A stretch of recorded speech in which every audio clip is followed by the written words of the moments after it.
What's up, Hokey? I'm just getting everything set up here, getting the homies all invited. I saw you were quick on the draw today. You were hella quick on the draw today, bro. Holy crap. I respect it. Let me just make sure I get everybody's tracks up real quick. Okay. Today is a smaller one, lads, but it doesn't make it any less special. Thankful you all are here. And kind of got some fucking bangers tonight. Kind of got some bangers, you know what I'm saying? There's some gas. I've just been literally just quantizing scales, so I've been in A pentatonic major, and I've just been finding it to be kind of an interesting one.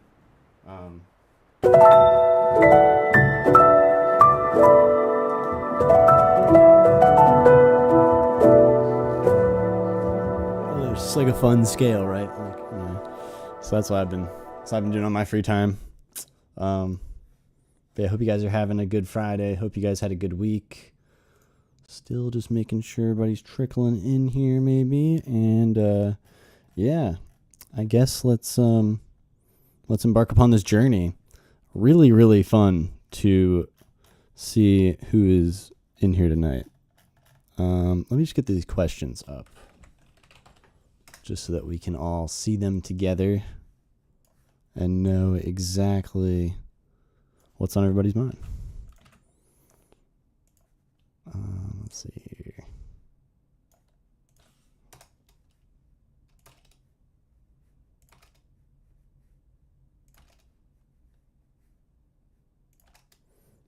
All right, here we go. Kanta Khan.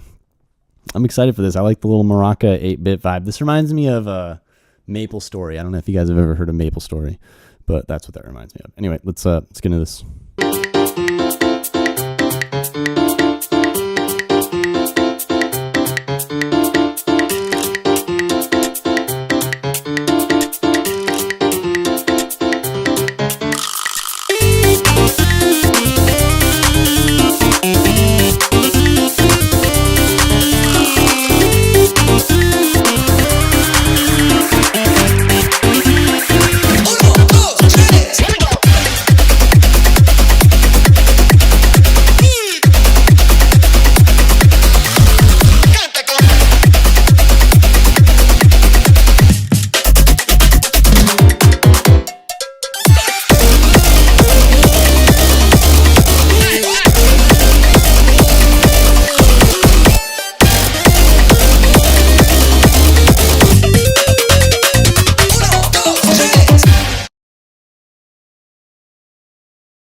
Wow, that was really cool. Also, hello. Yeah, that was awesome. First of all, really cool. And I think it's perfect for like a game, especially a rhythm game. So yeah, I like how it's like followable from the perspective of like rhythm, right? The rhythm's not like all over the place. It's not too swingy to the point where, you know, I think most people can really, really hop on this. But then you're also like really flexing these really interesting, fun melodic vibes. You know, it's like that whole like, I don't know what the technical term for that genre is. Is it like Marachi or like what is that? What kind of like, it's amazing. The way you're incorporating it into like the heavy stuff, right? So anyway, let's read this. Submitting this for a rhythm game. Still got a good half of the song to go, but for the first drop, does it feel like a good introduction or something? To something. Yes, I think it sounds great. I think it's like, yeah, it could be longer for sure, but I'm even impressed with what's here now, just to let you know, as far as like, I think you could get away with this as far as like the average listener goes, but I don't know. It's one of those things where like, I think you can go deeper anyway, so I'm glad you're going to add more. But no, really cool. Yeah, I don't even think you really need any help with the composition. I've listened to a lot of your stuff on these Feefs, and they are so good. From the perspective of composition, I think you really are impressive. So, yeah, that's I guess definitely. I guess hopefully you'll make some cool videos explaining the way you go about your process. because I would love to learn. You're a really cool artist. So yeah, really cool arrangement. For the second half of the drop, is there anything you hear that pokes out of the mix a little too much? I'm not used to heavier vibes like this, so I'm still learning with the gain staging and figuring out everything's place. I think you did a really good job. It's one of these things where for these kinds of tracks, I think that sidechaining is super fucking nice, personally, like more aggressive sidechaining rather. And I think you do a good job.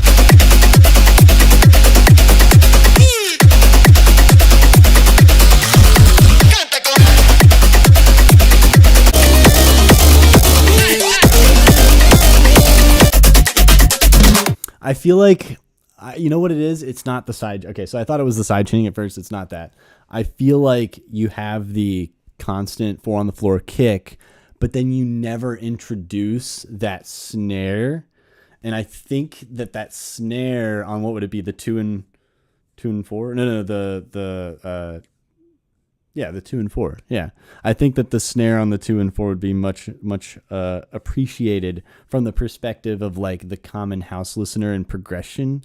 Plus then again, that like enforces the drums more, because the drums were what felt like they got a little old during this part of the drop, right? Everything else was amazing. Sound design of the bass, the mixing, the arrangement around everything. I thought that was great. I just think that, that little bit of extra sauce can go, a long way. So I think that could be worth exploring. But other than that, dude, yeah, mix wise, bro, really cool. Amazing. I just think that sometimes like mixing is obviously half of it's about how you can get all the instruments to work together, but I think it's also about how you can get the right instrument to do the right thing. And I think that in the context of this song, there's nothing like enhancing the drums as they go on. So I think that like something like a snare or anything really could be cool. But yeah. And then as for your last question, does the drop feel too repetitive? Or for the matter, anything in the song sound too repetitive? I guess, yeah, the drums maybe. Damn, sorry, I guess I answered that question unintentionally. Yeah, it's really just that like, I think if you evolve the drums just a little bit, everything else is perfect. It's just like then that gets that like progression in the drop where you have like, there's really no need to change the bass or anything like that. And I think that it's okay that you're using it in the way you're using it. It's just that the drums, I think, need to kind of carry the weight of the progression during that section. So yeah, I know I've said it a couple times, but yeah, super fucking cool song though, dude. I hope to see this one again. And yeah, maybe sometime whenever you get into this game or whenever you post it to get into the game, please like send it. I think the flock would really dig something like that from a fellow flock member. So yeah, thank you. All right, on to the next one. Oh boy. Here we fucking go. Hang on a second. Let me get these questions. Oh boy, he's back. I saw you dropped a new track. Really cool. Loved that one. That one had me going, that one had me going like that. Anyway, let's get into this. I got these questions up.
pluck is very silly.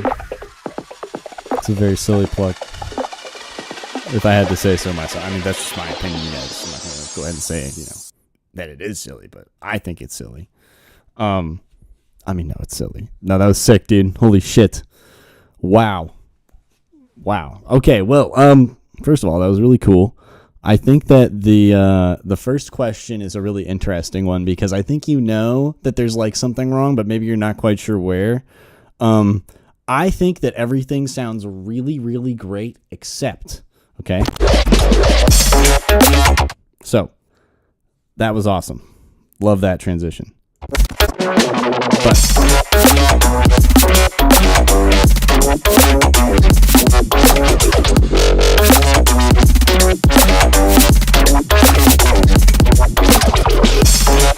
I feel like on this downbeat, you could make the call slightly different. Just the call that do, make that, maybe a different note slightly or something. Just like some slight little tickle variation, just to like let them know like, hey, this is actually a different call for this little section here. I feel like that benefits the track better because of how much you change in this section.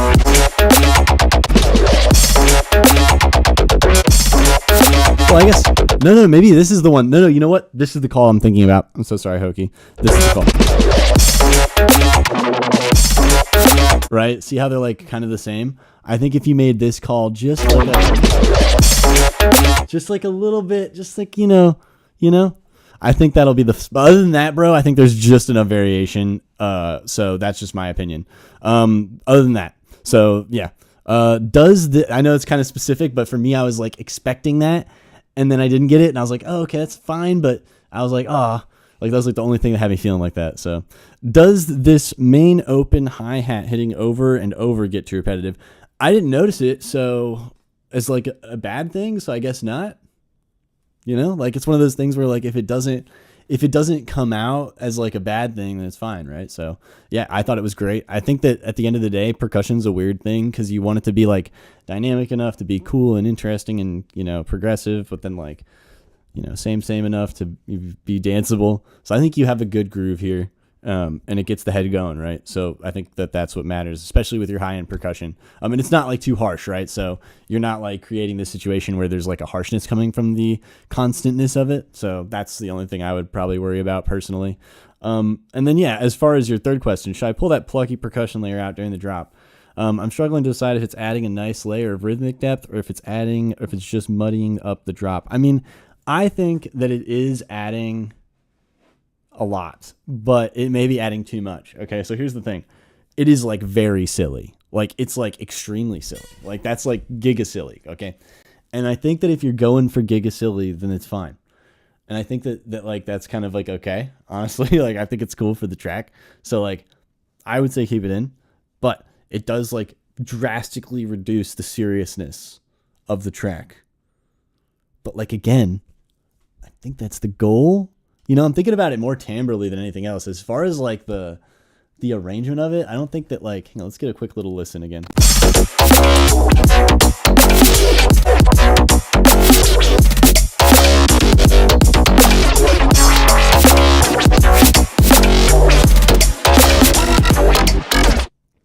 I mean, I think it's fine. I think you're doing enough separation to where, and you're like, known for the like kind of crazy, like I don't want to say wall of sound because it's not quite accurate, but it's just like this like deep timbre, right? Like your timbres are very complex, so I think that people are like already used to that anyway, so I think it's fine. It's kind of like another form of that, but just in the form of like high frequency drum elements. So, or like not really high frequency, but you know what I mean, like high energy drum elements, I guess. I don't know. You know what I mean, though? Like, it works, is what I'm trying to say. I don't think I really saw any issues with it, so it just makes it silly, right? So I think it's fine. Other than that, holy fuck, dude. Yeah, you keep putting out insane tracks. I think this is some afterwork type shit. So thank you for your submission as always, dude. I love listening to these tracks, so I love giving you my thoughts. Yeah, no, that was sick. Hokey's insane. Shout out Hokey. Shout out other flock members too. We love you. All right, keep it up. Here we go. Welcome back, Rhythmics. Oh, and thank you, Hokie. Yes, I put out a new album, everybody. If you didn't know, check it out. It's free. Oh, well, it's not downloadable yet, but it will be. And it will be free. But, yeah, onward.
Switch.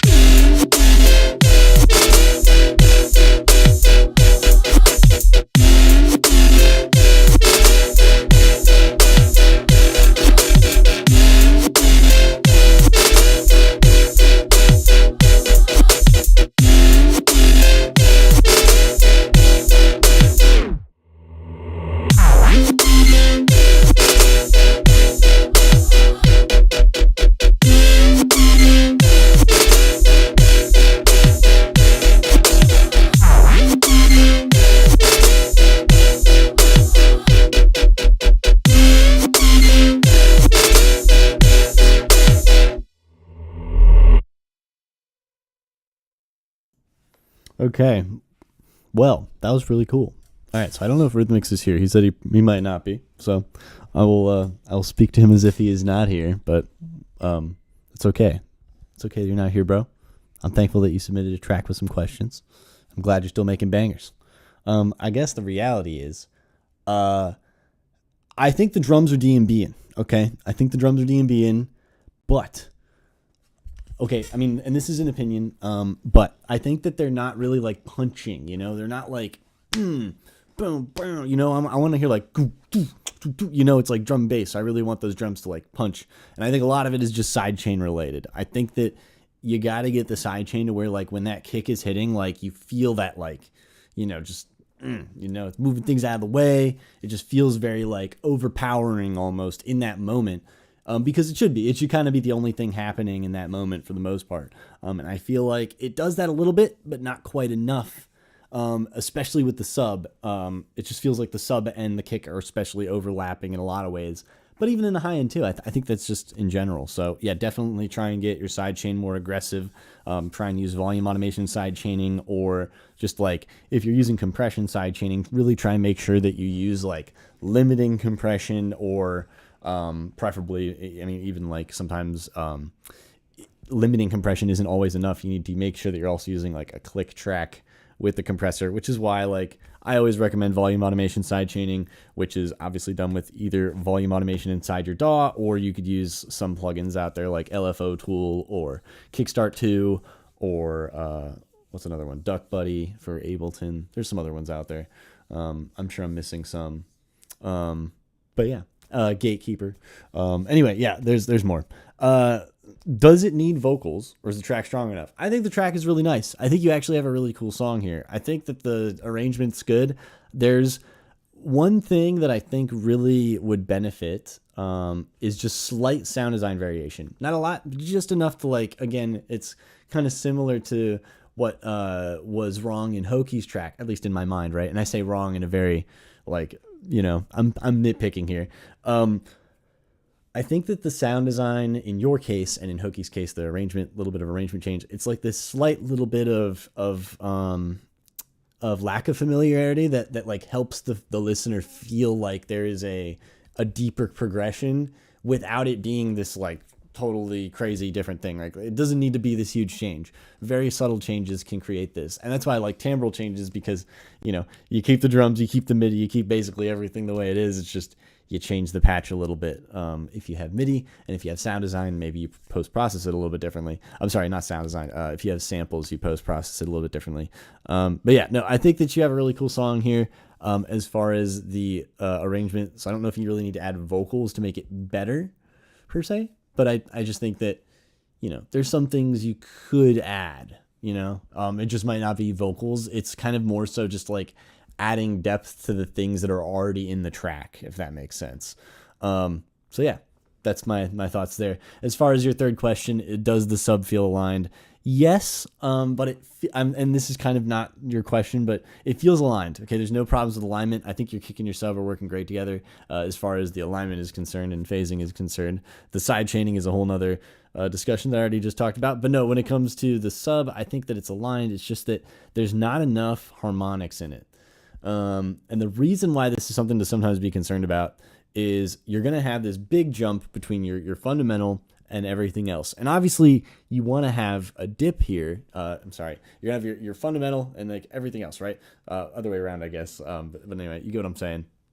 And the problem is that you need that dip between the fundamental and everything else, but you just want a dip. You don't want like a lack of anything. There's a reason why a lot of 808s, a lot of really good subs out there. Everybody's using things like the square sub or like the square sine sub and things like that, is because you have extra harmonics, and these extra harmonics help your bass be heard on all kinds of different systems. Obviously, if you have a really good system with the sub, absolutely you'll be able to hear the song that you're playing right now, like for sure. But I would recommend trying to just get some low mids in there, not only for people who may not have a sub in general, but just to add a little bit more information. It'll make your track feel a little bit more full. It'll make your song feel a little bit more loud. It's going to add more information without really taking away anything from the song, right? So a lot of people really love using those types of subs for a reason, and I am in that boat. I will raise my hand and I'll say that I hear you. I use harmonics, okay? My subs are not just sine waves. I'm gonna tell you right now, you guys. They're sine waves with things past the harmonic, okay? I don't know what, honestly. I don't really think that far ahead, but it's not just a sine wave, okay? So that's what matters. All right, that's my thoughts on this. I think that you did a really good job with this song. This is probably some of the best stuff I've heard from you. I'm thinking that you're doing a great job. Your arrangements are really good. This is insane. I'm looking forward to seeing how this evolves. I think that you're close with this one. I want to see more of an outro, right? And maybe this is the Feef a little bit, but you had an extra 30 seconds, right? So there's a part of me that wonders. Definitely a little bit more of an outro, and maybe make the intro slightly more smooth at the beginning. You do a good job, but I think that okay, so this is my opinion. The reverse sound, okay? Reverse sound into the impact, okay? For the downbeat on the first section there. All right. That's basically my thought. Anyway, really cool job, Rhythmics. I hope that you're doing okay at work. Thank you for stopping by, even though you're working. We appreciate you. And yeah, we'll see you around. All right. Next up, we got, oh shit, he's back. He's back. I remember you make some nutty tracks. All right, we got Glacknick on the track here.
Wow.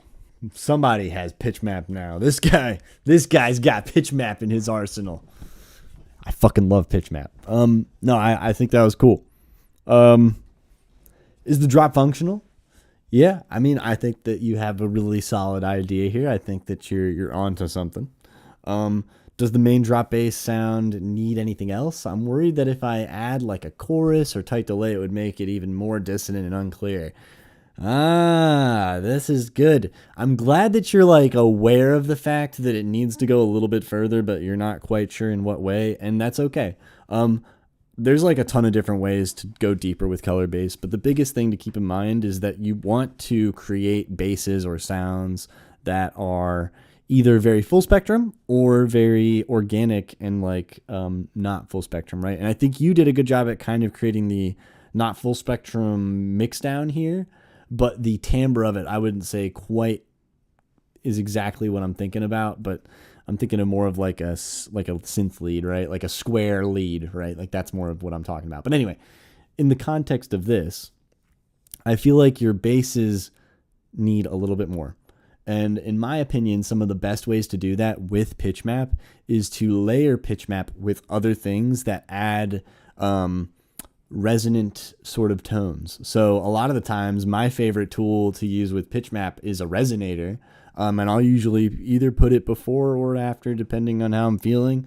And then maybe I'll throw another pitch map after that. But you know what I mean? Like the resonator, what it does is it lets you work within scales, work within keys, kind of set tonality, but add depth to the length of the tones to kind of create fullness, to create space, right? Because these resonators are also somewhat spacious as well. And yeah, that's my recommendation to you, is to start using other coloring tools within the color based world to sort of like go deeper with the sound design to make it more full. Because yeah, for sure, the pitch map vibe is on point and you're nailing it. And dude, I love the pitch map sound, but the key is to go a little bit deeper. We got to add stuff with the pitch map sound. A lot of the times, what I like to do as well is to add stuff like Foley, even percussive elements to the basses, like really try and make these basses feel like this deep, deep thing. I've noticed a lot of color bass artists do that, where like these basses, I mean, a great example, and I'll just quickly do a quick shout out to one of my favorite color bass artists right now on SoundCloud. His name is Voca, and he just put out a song. Just to give you an idea of this timbre that I'm talking about like this kind of stuff. Just do a quick little.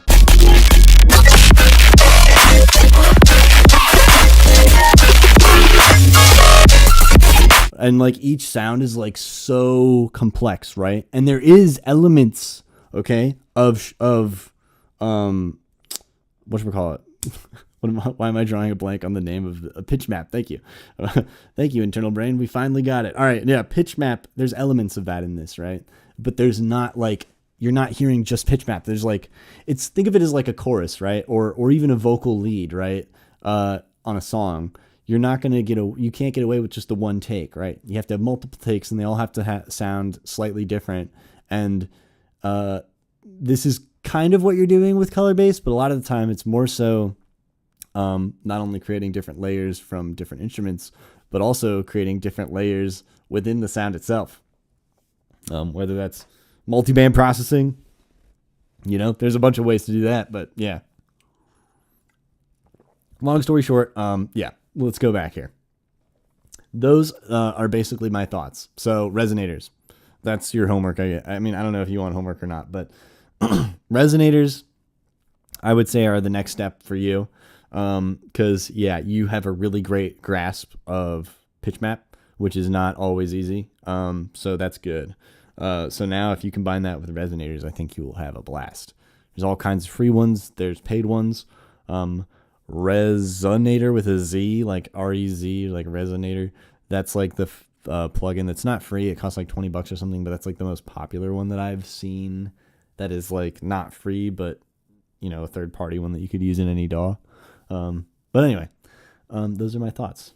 But yeah, let's on to the next question. Any ideas for the second drop? I think just a flow switch up with the same binary kick Snare dubstep beat would be too boring, but my attempts to make a Flume-esque trap drop have been unsuccessful. Might make a few ideas, then just checking again next week. I mean, you could go trap with it. You could do a lot of different. I see what you're saying. I mean, you could really do a lot of different stuff with this. The thing is, like, I do agree with you. Sometimes the classic kick snare dubstep thing gets a little boring. But you can still do that, but change the feeling of the flow. So I don't know if you know what I mean, but let me describe. So like what I like to do a lot is I'll take one half of the song, and like the first drop will be that kick snare dubstep thing will be in more of like on the time, kind of like a 4/4 like standard time signature. So for example, like if I'm using an LFO, I'm going to be using like quarter note LFOs and like half note LFOs and like things like that, right? But then if I'm in the second drop, I will change that to maybe a triplet feel, and then I'll have the whole feeling of it be triplet, right? So then, yeah, then you've got triplets and non-triplets. And that's the idea, right? So yeah, I think that like that's the, I don't want to say the goal, but that's like how I achieve getting the kick snare dubstep thing to feel, you know, I guess coherent across the entire song, because that's basically the only way to do it, I think, is like to just create the flow. It basically like you want the flow to change, the feeling of the flow to change, right? But it doesn't mean you have to change the kick snare, right? You can change like a bunch of other things to get that feeling to change. So yeah, that's basically it. All right, beyond to the next one. Obsidian Oblivion V2. Let's get it.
It was a very interesting song.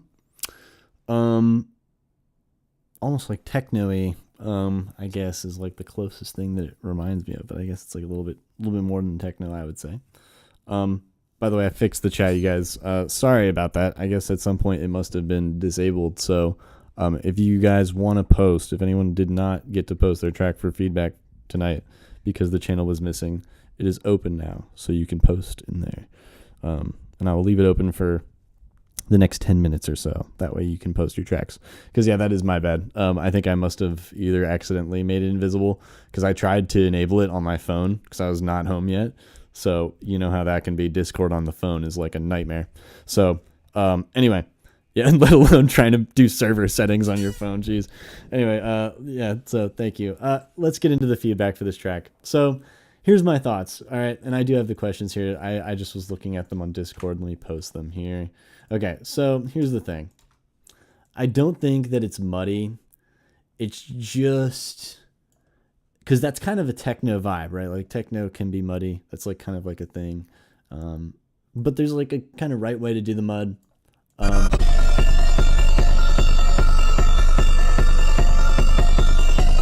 You know, G0. G0, I don't know about that one, brother. That is 24 hertz. That is very low. You know, that's what I'm worried about here. It's a cool idea, but a lot of speakers can't reproduce that. So what you're getting is kind of more this mid-range thing at 69 hertz. Winky face. But why are you not just using 69 hertz as the fundamental, right? That's kind of my thought process there. So I would say my recommendation to you is to try and get your sub around, say, 40 hertz, right? That's kind of like a good sweet spot, maybe a little above that, right? But you get the idea, right? Not 20 hertz, but like, you know, maybe closer to 40 hertz, 60 hertz, anywhere, like, you know, anywhere between, like, yes, some speaker systems can play back 20 and 24 and stuff like that, but it is very, very unlikely that you're ever going to run into that. So the thing is, it's a cool idea. That's why it's like, because now the thing is, you're going to have to try to get that kind of rumbly feeling at a higher frequency, which is why I sometimes hate saying these things. Because again, like, it sucks that the equipment can't reproduce the sound, because it'd be great if it could. But it's one of those things where you're going to have to try and potentially reestablish the feeling of the sound a little bit, right? To get it to work on a system. That's the only like negative, but I think it's worth doing. So yeah, that's the one thing that, you know, comes about with this change, but I think it's worth doing. So yeah, that is my thought there. But yeah, anyway, as far as mud goes, like, I don't think there's a lot of mud other than the fact that the sub is a little bit too low. I think that you could have a bit of a better sidechain feeling. Like your kick could kind of feel more separated from everything whenever it happens. So you can do that with things like compression, sidechaining, volume automation, sidechaining. We talked about that a little bit earlier, but you know, there's lots of different ways to sidechain. But sidechain regardless is what I would recommend. Let me see, where are these questions? Okay, so yeah, like, I think the mids are fine though. I think there's like no, like, if we look here, it's really the sub and the low mids that I would say require a little bit of work right now. So I would really focus on trying to mainly get the sub to sit right where you want it. And that's going to be a little tough, but yeah, usually try and work around 40 hertz to like 120 hertz, something like that. Maybe like a little below 40. Usually the root note that a lot of people sit with is C sharp.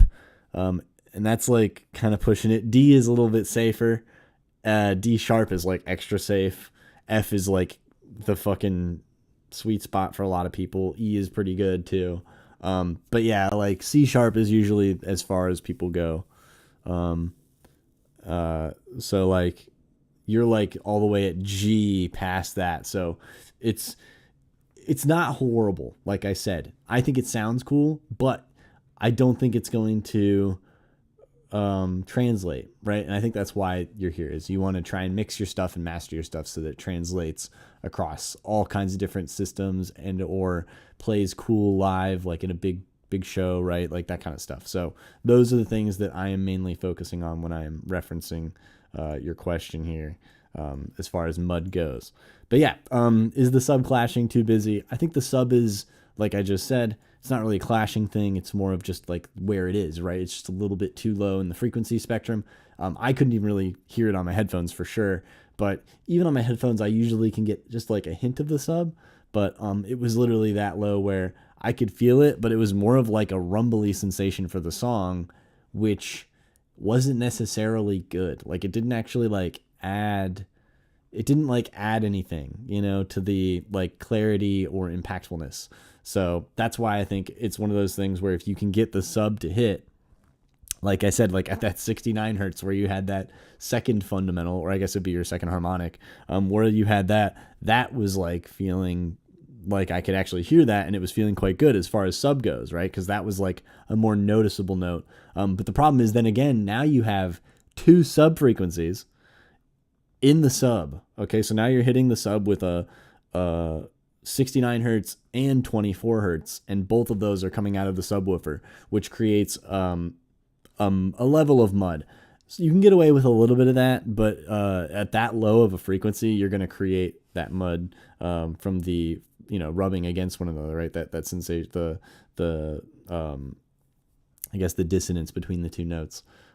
As far as the intensity goes, I thought that it was pretty cool. It just really felt like a techno track that was like really, really dynamic. It had a nice progression. I like how you kind of take it from this, very rhythmic, almost aggressive vibe to a more like atmospheric, less rhythmic thing.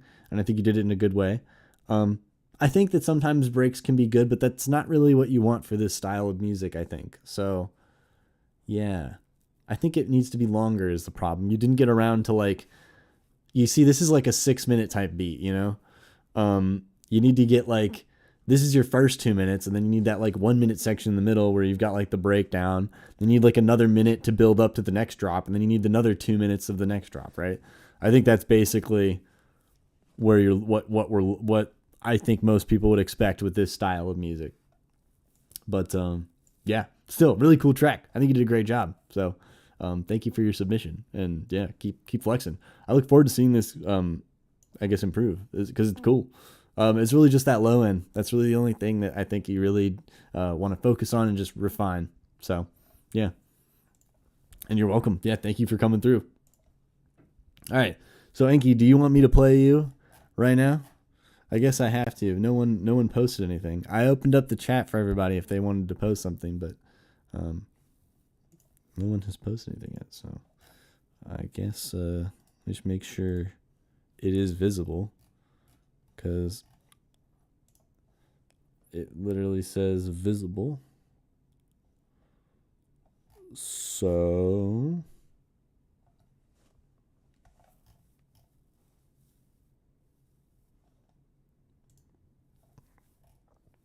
I think that this is it. I guess I'll just do a quick little last call. If anyone did want to submit anything, you're currently editing the drop a little. Okay. All right, so let me just turn this off, as it looks like no one wants to submit any tracks. No second submissions. I'm sorry. I appreciate your enthusiasm, but once a week, every week. That's the rule. But every week, bro. Next week, definitely come through. I look forward to giving you feedback on another track, always. But yeah, as for the finale, the last track of the evening, the piece de resistance. I'm just, we love you, Enki. I've got to like sauce you up a little bit. All right, yeah, here we go. We got the Seeds of Awakening. That sounds like a really interesting idea. Let me quickly grab your questions too before I forget, because I sometimes don't grab those in time. Just grab these.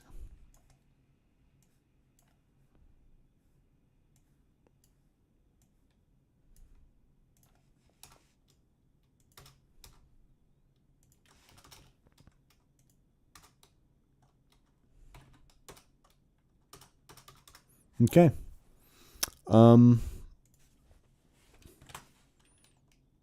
There we go. Okay, here we go. Seeds of Awakening. Onward. Oh, maybe not. Hang on. You know how it is. SoundCloud's a spicy one.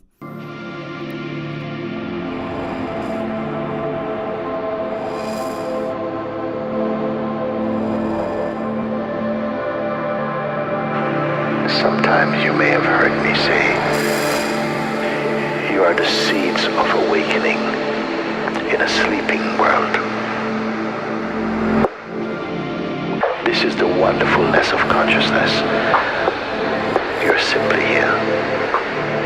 And that is your fundamental power, being self-aware. This piece of being remains with you.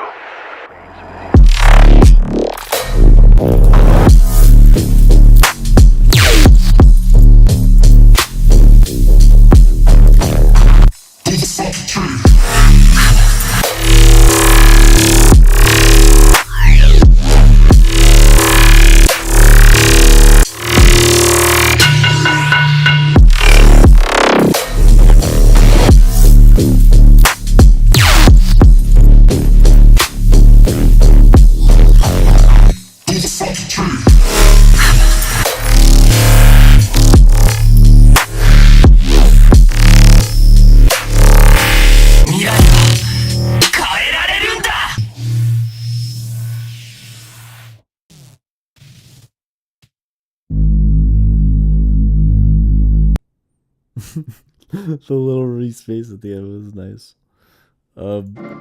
Wow.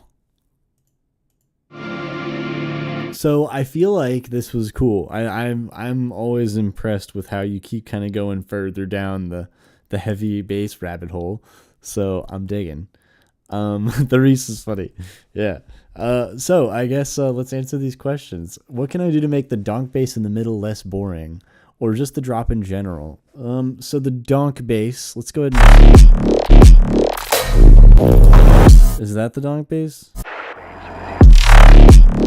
Is that the donk? Or is that the donk?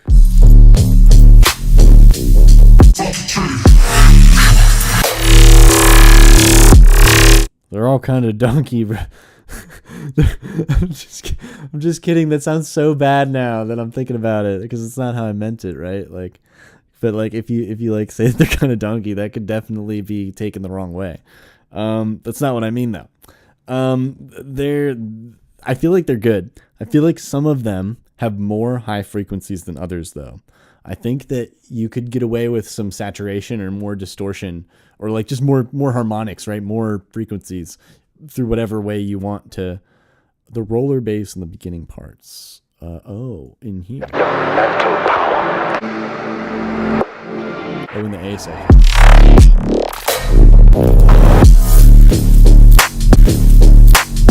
That one. Is that one? Do.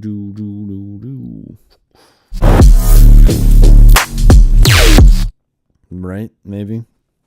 We'll see. I'm gonna go ahead and guess it's that one. But that's kind of the idea that I'm thinking about is essentially that. So yeah, those are the basses that I'm talking about. Those like, I don't want to say timbres, but you know what I mean? Like there's just not enough high/mid-high frequency elements. I think you need like just more saturation, any kind of saturation. Some of my favorites include things like thermal, texture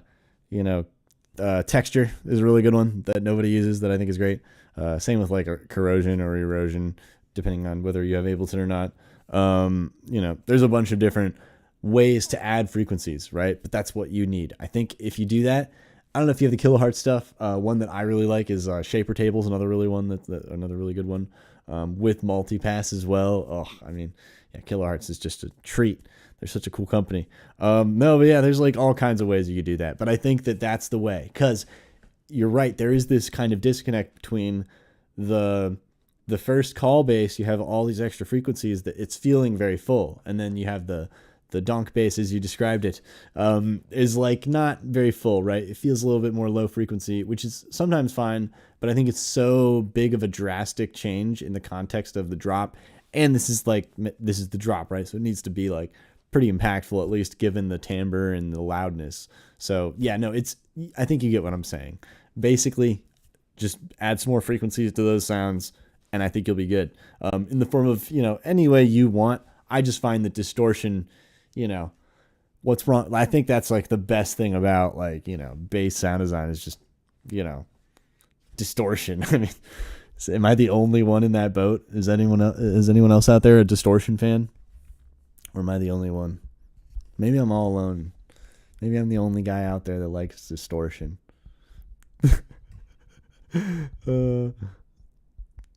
Oh, Yeah. So yeah, and texture, the best way to use texture is to turn down the attack, release, and hold and sustain and all that, like all the way down. And what it ends up doing, if you bring the gate of the noise all the way up, it's like distortion, right? Like it's adding noise to the sound, but it's in a way that it's only happening for these like very slight peaks, and it sounds really interesting. Sounds more like erosion than like, a texture in the way that it's meant to be used. Now, obviously, you use texture however you want. I'm just giving you a suggestion. I think Virtual Riot was the one who originally shared that information, so I'm just kind of like regurgitating that, but it's a really cool trick and it sounds great. Anyway, so yeah, that's basically all I have to say about the basses. I think that the sound design is good though. Like the foundation is great. It's just, you need that like extra bit of stuff on top to make it feel like it belongs with the other stuff, right? It's kind of like everyone's talking and one person is whispering, and you can't really hear the person that's whispering very well, and it's like annoying because it's like, I want to try and pay attention to you, but I can't hear you. So that's kind of the vibe, in a very like, metaphorical sense. But anyway, yeah, in the intro, is the intro too muddy or is the vocal not clear enough? I feel like the vocal could be a little clearer, but also, I won't lie, I have grown to have a not so soft spot for these types of vocals. I don't know what it is. I don't know why, because I like the message, right? Like I think the vocal message is good. I think it's not like it's a problem with the message, but I think that it has to do with the fact that it's used in such a way where we're trying to be rhythmic and it's a non-rhythmic element, right? I think that's the biggest reason why these types of vocals have started to feel less good to me, because you're trying to take something that's usually taken out of context from, there's very rarely like a metronome that they're talking to or something, right? So like, short of trying to chop up all of their phrasing, which could also feel, or Ableton warp all their phrasing, whatever, that could still also feel unnatural, right? So there's a problem with that. So I think like the reality is that's why I would advise not using these types of lyrics in rhythmic music. Now, when it comes to atmospheric, arrhythmic, right? Not, no drum type music, I think that's where, Enki, I'm going to elbow you here, but, it's kind of like sort of your thing, if you know what I'm saying. It's just, you didn't hear it from me, though. But anyway, that's what I would do as far as where I would use those vocals. As far as in these types of songs, though, I think that singing, rapping, very rhythmic-oriented, lyrical stuff works a lot better, especially for live music, like you want people to like get excited about what's happening. As far as dancing, right? Again, if it's an arrhythmic part, if maybe it's a breakdown section in the middle of your set, well then, that's fine. That's when you throw those lyrics in there or those types of phrasings. But I think that like, yeah, there's something about the rhythmicness of the vocals that creates a deeper level of excitement behind the song, versus what we have here, right? And I think that, even if it's something like singing, not even really words, right? Like even if you're not even really singing words, I think that the idea of the vocal being in the song, as soon as it's in the song, it has to feel like it was always meant to be in the song, which is hard to do when you're taking the vocal from something that was never, meant to be in the song technically. So yeah, it's just a weird thing right now. I'm saying that in a very opinionated way, okay? And I'm going to make sure you understand this is an opinion. I think that you can get away with this. Tons of people do it, and it sounds fine. And apparently it sounds great. Lots of people who've done it have gotten tons and tons of views, right? There's lots of people who've done this and been very successful and had no problems, right? So it's not like I'm saying it's necessarily a bad thing. This is just more of how I feel, what I like, what I don't like, and why I think I have navigated. Because I used to do a lot of this stuff in my own music, and I guess I just don't anymore because of that. I don't know. But anyway, let's go back to these questions here. Hang on. Let me grab these. Whoops. There we go.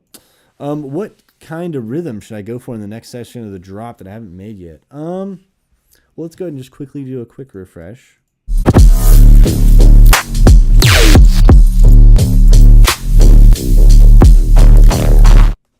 just think a little bit faster, like a double time, like a boom, boom, boom, boom, boom, boom, boom, just like a little bit faster, a little bit more drums, right? A little bit more kicks and stuff, just to give it some more, some more like, hey, the energy's getting more energetic here.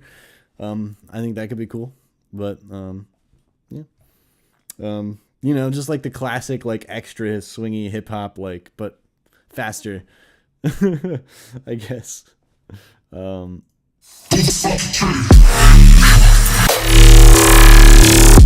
Yeah. So I guess you'd basically double time it. Yeah. I feel like double timing, it's, that's the secret, bro. If you're double time, you half time. If you're half time, you're double time. Boom. There you go. That's how you make music, everybody. That's how you do it. That's how you keep things interesting. In case you didn't know. It's a pretty new thing, though. I don't think very many people are doing it. So you're kind of like this unique, special person by doing it. All right. Nobody else out there does it. I promise. All right. So, yeah, I think that's it. No one else submitted anything. So I'm sorry to everybody out there who accidentally, I guess I must have disabled the channel no, but I have a doubt in my mind that I disabled it when I was on my phone, but maybe I did. And if I did, I'm sorry. So, yeah. As is tradition, I will be here next Friday. I will also be here on Sunday for the Flock Flip. So I look forward to being there as well. Thank you guys for coming through. I look forward to seeing you guys' tracks next week. So, yeah. Oh, and Jest is here. Jest, I look forward to seeing your track next week as well. All right. And see you there. Oh, I feel like whenever I'm alone here, things get crazy, guys. What's going on? Dino's not here to, like, help me say goodbye and stuff. We're just going to be streaming all night. Might start playing video games and stuff. I'm just playing. I'll see you guys next week. Thank you all so much for the wonderful Feef. And